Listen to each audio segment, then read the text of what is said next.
தீதுமன்றம் நேயர்கள் அனைவருக்கும் வணக்கம். இன்னைக்கு நம்ம கள்ளக்குறிச்சி மாவட்டம் வடக்குநந்தல் என்ற பேரூராட்சிக்கு வந்திருக்கிறோம்.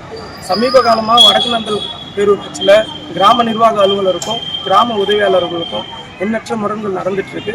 அதனுடைய வெளிப்பாடாக 2 மாதத்திற்கு முன்னாடி பார்த்தீங்கன்னா விஓவை வில்லேஜ் அசிஸ்டன்ட் அலுவலகத்திலே வச்சு பூட்டியிருந்தாங்க. அதன் அடிப்படையில் அவங்க சஸ்பெண்டும் செய்யப்பட்டிருந்தாங்க. இப்போ என்னடான்னா அவங்க மேலே சாணி கரைச்சி ஊற்றிருக்கிறாங்க. இந்த வீடியோ சமூக வலைதளத்தில் வைரலானதை அடுத்து அவங்களை கைது செய்யப்பட்டிருக்காங்க. இதெல்லாம் உதயசூரியன் அவர்கள் தலையீடு இருப்பதாகவும் வீடியோக்கள் மூலமா நம்ம தெரிஞ்சுக்கிட்டோம். இப்போ உண்மையிலே என்னதான் நடந்தது அப்படின்றத கலாய்வு செய்வதற்காக நம்ம தீதுமன்றத்துக்கு வடக்குநந்தல் பேரூராட்சி வந்திருக்கோம். வாங்க என்ன நடந்ததுன்றத கலாய்வில் பார்ப்போம்.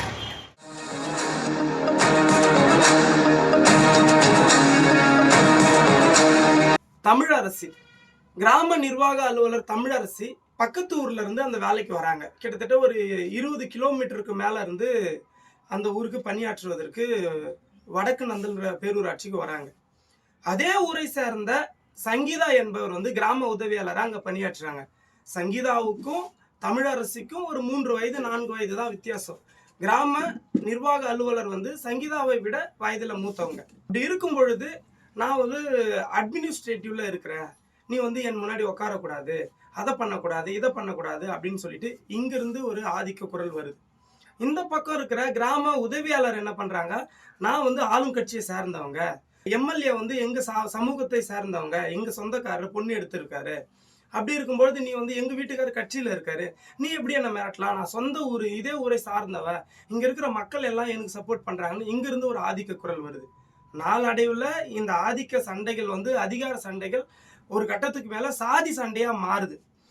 சங்கீதா என்பவர் அகமுடையார் சமூகத்தை சேர்ந்தவங்க, உள்ளூரை சேர்ந்தவங்க. இந்த பக்கம் இருக்கிற கிராம நிர்வாக அலுவலர் தமிழரசி வன்னியர் சமூகத்தை சேர்ந்தவங்க. தமிழரசி என்ன சொல்றாங்கன்னா, நான் பெரும்பான்மை சமூகத்தை சேர்ந்தவங்க, நான் நினைச்சா உன்னை என்ன வேணாலும் பண்ண முடியும் அப்படின்ற ஒரு மனநிலை அவங்களுக்குள்ள உருவாகுது.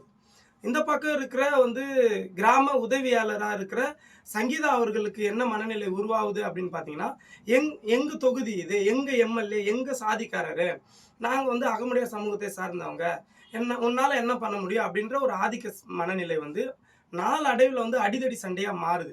சமீபத்துல கிராம உதவியாளருடைய கைபேசிய கிராம நிர்வாக அலுவலர் விஓ ஒளிச்சு வச்சுக்கிட்டதாகவும், அது எங்க அப்படின்னு தேடிட்டு 1/2 மணி நேரம் 1 மணி நேரம் தேடும் பொழுது கிராம நிர்வாக அலுவலர் பதிலே சொல்லாம இருந்ததால கோவப்பட்டு நீங்க தான் எடுத்து வச்சிருக்கீங்க அந்த மனநிலையில அவங்க வெளியே வந்ததாகவும் இவங்க சைடுல கிராம உதவியாளருடைய கணவர் நமக்கு பேட்டியில சொல்லியிருக்காரு.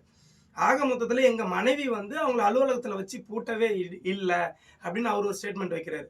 பூட்டினது உண்மைனா அதை திறந்து விட்டது யாரு, அதுக்கான சாட்சியங்கள் யார் இருக்காங்க, அதை பத்தி எல்லாம் உங்களால சொல்ல முடியுமா அப்படின்னு சொல்லிட்டு நமக்கு கேள்வி எழுப்பியிருக்காரு. இல்ல யார் திறந்து விட்டாங்க?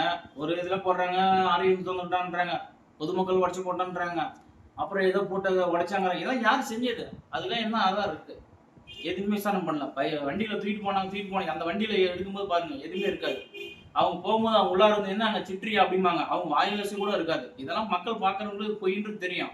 ஆனா எந்த ஒரு விசாரணையுமே பண்ணா எப்படி ஒருத்தர் சஸ்பெண்ட் பண்றதுன்னு தெரியல. நாம 70க்கும் மேற்பட்ட பொதுமக்களை சந்தித்து கலாய்வு செய்யும் பொழுது கிராம உதவியாளருக்கும் கிராம நிர்வாக அலுவலருக்கும் கருத்து முரண் இருக்கிறது 100% உண்மையாகவும், கிராம உதவியாளர் வேண்டுமென்றே திட்டமிட்டு கிராம நிர்வாக அலுவலரை சண்டையிடுறதாகவும், உள்ளூர்காரர் உன்னால என்ன பண்ண முடியும் அப்படின்ற ஆதிக்க மனநிலையில இருப்பது உண்மைன்னும் அந்த ஊர் மக்கள் 70% பேர் கருத்து நமக்கு தெரிவிச்சிருக்கிறாங்க. இப்போ அலுவலகத்துல வச்சு சங்கீதா அவர்கள் கிராம நிர்வாக அலுவலரை பூட்டிடுறாங்க. அந்த வழக்குல அவங்கள சஸ்பெண்ட் பண்ணி வைக்கிறாங்க. சஸ்பெண்ட் பண்ணி அந்த நாட்களே முடியாத போது சங்கீதா அவங்க என்ன பண்றாங்க, மீண்டும் அலுவலகத்துக்கு போறாங்க. அலுவலகத்துக்கு போகும்பொழுது விஓ ஜாடமாடியா பேசினதாகவும் இவங்களுக்குள்ள சண்டைகள் வர ஆரம்பிச்சிருக்கு. மாத்தி மாத்தி ஒருவரை ஒருவர் தாக்கி இருக்கிறாங்க. அந்த வீடியோக்கள் எல்லாம் வெளியே வரல. அதன் பிறகுதான் தாக்கும் பொழுது ஒருவர் தாக்கி கொள்ளும் போது ஒரு கட்டத்துக்கு மேல என்ன பண்றாங்க அப்படின்னா, வில்லேஜ் அசிஸ்டன்ட் என்ன பண்றாங்க, உடனே வெளியே அங்கிருந்த சாணியை எடுத்துட்டு போயிட்டு கரைச்சி அவங்க மேல ஊத்துனதா இந்த தரப்புல இருக்கிற பொதுமக்கள் குற்றம் சாட்டுறாங்க. இன்னுமே அலுவலகத்துல அந்த சாணி எல்லாமே அப்படியேதான் இருந்தது. விஓவை அலுவலகத்துல வச்சு வில்லேஜ் அசிஸ்டன்ட் பூட்டினதுக்கு அப்புறம் வில்லேஜ் அசிஸ்டண்ட்டை பணி நீக்கம் செய்யப்படுறாங்க. பணி நீக்கம் செய்யப்பட்ட உடனே வந்து கிராம உதவியாளருடைய கணவர் பாண்டியன் என்பவர் வந்து திமுகவை சார்ந்தவர் என்பதால வந்து எம்எல்ஏவிடம் புகார் தெரிவிக்கிறார். உடனே எம்எல்ஏ என்ன பண்றாரு, பெஞ்சல் புயலால் பாதிக்கப்பட்டவங்க அந்த அந்த காலகட்டத்தில் இதை தான் காரணம் அப்படின்னு சொல்லிட்டு கிராம நிர்வாக அலுவலரை ஃபோன் போட்டு மிரட்டுறாரு. உன்னை நான் பார்க்கவே இல்லை, நான் உன்னை வரவே இல்லை, நீ எங்கே போன எங்கே வந்த அப்படின்னு கேட்கும்பொழுது அந்த அம்மா அந்த மேடம் என்ன பண்ணுறாங்க, நான் மக்கள் பணி தான் செஞ்சுட்டு இருக்கேன், எங்கள் அதிகாரிகளை கேட்டு பாருங்க அப்படின்னு சொல்கிறாங்க. நான் போயிட்டு அதிகாரிகளை கேட்கணுமா அப்படின்னு சொல்லிட்டு அவரு கோபமாக பேசுகிறாரு. ஒரு புறம் திமுக காரராக அவர் இருக்கிறாரு, ஒரு கட்சியில் இருக்காரு, ஒரே சமூகத்தை சேர்ந்தவங்களா இருக்காங்க. இப்படி எண்ணற்ற பிரச்சனைகள் இருக்கு. இந்த உதயசூரியன் எம்எல்ஏவிடம் கோபமா பேசின அடுத்த நாளே, இந்த சம்பவம் நடந்த அடுத்த நாளே அவர் மீது சாணியை கரைச்சி ஊத்துறாங்க, அந்த அம்மா மேல சாணியை கரைச்சி ஊத்துறாங்க. இது எல்லாமே வந்து சந்தேகப்படும் மனநிலையில தான் இருக்கு. இது வந்து எம்எல்ஏ உதயசூரியன் அவர்களுடைய திட்டமிட்ட செயலா வந்து பொதுமக்கள் மத்தியில பார்க்கப்படுது. ஒரு சாமானிய ஒரு கிராம உதவியாளருக்கு சாணியை கரைச்சி ஊத்துற அளவுக்கு தைரியம் எப்படி வரும்? இது முழுக்க முழுக்க எம்எல்ஏ சொல்லி தான் இதை செஞ்சிருக்காங்க அப்படின்னு பொதுமக்கள் குற்றம் சாட்டுறாங்க. இது குறித்து நாம பாண்டியன் அவர்களிடம், அதாவது கிராம உதவியாளர் சங்கீதா அவர்களுடைய கணவர் பாண்டியனிடம் கேட்ட பொழுது அவர் என்ன சொல்றாரு, எம்எல்ஏவுக்கும் எங்களுக்கும் எந்த சம்மந்தமும் இல்லை, அவரு எங்களுக்கு சப்போர்ட் பண்றதே கிடையாது. ஒருவேளை அவர் சப்போர்ட் பண்ற மாதிரியா இருந்தா என்னுடைய மனைவியை எதுக்கு பணி நீக்கம் செய்யறாங்க?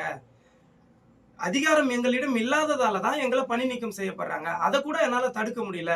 நான் ஒரு கிளை செயலாளர் சொல்லி வந்து எம்எல்ஏ எனக்காக வந்து பேசுவாரா? அதெல்லாம் 100% போய் கட்டுக்கதை. முழுக்க முழுக்க சாதி ரீதியாக எங்களை முடக்கிறாங்க. நான் ஒத்த வீட்டுக்காரங்க, என்னால் என்ன பண்ண முடியும்? இதே ஊரில் வன்னியர் சங்கம் எல்லாம் இருக்கு, பெரும்பான்மை சமூகம் இங்கே வன்னியர். எங்கள் ஊரில் எனக்குன்னு உதவி செய்ய யாருமே கிடையாது. என்னை அடித்து போட்டால் கூட கேட்கறதுக்கு ஆளே இல்லை. நான் முதல் தலைமுறையாக வந்து எனக்கு எழுத படிக்கவே தெரியாது. இப்போ தான் நான் முதல் முறையாக வந்து படிக்கிறதுக்கே வந்திருக்கிறேன். ஏதோ பணத்தை கட்டி ஏதோ கஷ்டப்பட்டு ஏதோ பண்ணிக்கின்னு நான் வந்து என் மனைவிக்கு இந்த வேலை வாங்கினேன். அது பொறுக்க முடியாமல் இப்படி பண்ணிட்டாங்க அப்படின்னு சொல்லிட்டு அவரு வேதனையோட தன்னுடைய கருத்துக்களை பதிவு செஞ்சிருக்கிறாரு. எம்எல்ஏவுடைய தலையீடு இருக்கு அப்படின்னு மாதிரி ஊடகத்துல கூப்பிட்டு வந்து ஏமா வந்து புயலால் பாதிக்கப்பட்டவங்களை நேர்ல வந்து சந்திக்கல, என்ன வந்து பாரு அப்படின்ற ஆடியோலாம் வருது. அது எப்படி? அந்த பிரச்சனையும் நம்மளும் சம்மந்தம் இல்லையா? ஏன்னு கேட்டீங்கன்னா, அவங்க எங்களை சப்போர்ட் பண்ற மாதிரி இருந்தா நாங்க ஏன் சஸ்பெண்ட் ஆகிறோம்? இப்போ ஏன் ஜெயிலுக்கு போறோம்? அவங்கள அதுக்கு முன்னாடியே எதுவுமே இவ்வளவு டார்ச்சர் எனக்கு இருக்குது, ஆனா எங்களுக்கு யாரும் உதவி செய்யல. அப்படி அவங்கள தலையிருந்து நான் ஏன் அப்படி இருக்கேன்? அவங்களும் இதுக்கு சம்மந்தம் கிடையாது. அவங்க ஏதோ ஒரு அதிகாரி போய் அவங்ககிட்ட ஆர்ஐ அதிகாரி போய் இந்த மாதிரி அந்த வியோவும் அந்த வியோ வீட்டுக்காரரும் அவங்கள போய் ஏதோ சண்டை போன மாதிரி, அதுக்கு அவங்க எம்எல்ஏ சண்டை போனோன்னு என்னை அடிக்கி திட்டுறாங்க வராங்கன்னு சொன்ன கம்யூனில் கொடுத்த மாதிரி அவங்க ஏதோ விசாரணை பண்ணி அவங்க ஏதோ சொல்லியிருப்பாங்க. அதுக்கு இதுக்கு சம்மந்தம் கிடையாது. அதை ஏன் இதில் போடுறாங்கன்னு எனக்கு தெரியல. இவங்க வந்து பணி நீக்கம் செய்யப்பட்டிருக்காங்க. இவங்களுக்கும் அவங்களுக்குமான சண்டை எப்படி வருது? அவங்க வந்து இங்க வந்து சண்டை போடல, இவங்க அங்க அலுவலகத்துல தான் சண்டை நடக்குது. பணி நீக்கம் செய்யப்பட்ட அவங்களுக்கு எப்படி சண்டை வருதுன்னு கேக்குறேன். அதுதான் ஏன் அவங்க சொந்தக்காரங்க இவங்க இருக்காங்க அந்த சைடுல. அப்ப இவங்க சொந்த சரி நம்ம பாத்துட்டு வரலாம்னு சொல்லிட்டு அந்த வழியே வராங்க. வழியே வரும்போது நீங்க ஜாடையா எனக்கு திட்டுறீங்க. திட்டும் போது ஏன் என்ன திட்டும் போது நான் அப்படிதான் திட்டணும் அன்புறா பண்றீங்க. அப்ப வந்து உடனே பேச்சுவார்த்தை இருக்கும் போது சேலையை பிடிச்சி விடுறாங்க. சேலை பிடிச்சி சாய் போடுறாங்க, மயிரை பிடிக்கிறாங்க, சண்டை நடக்குது.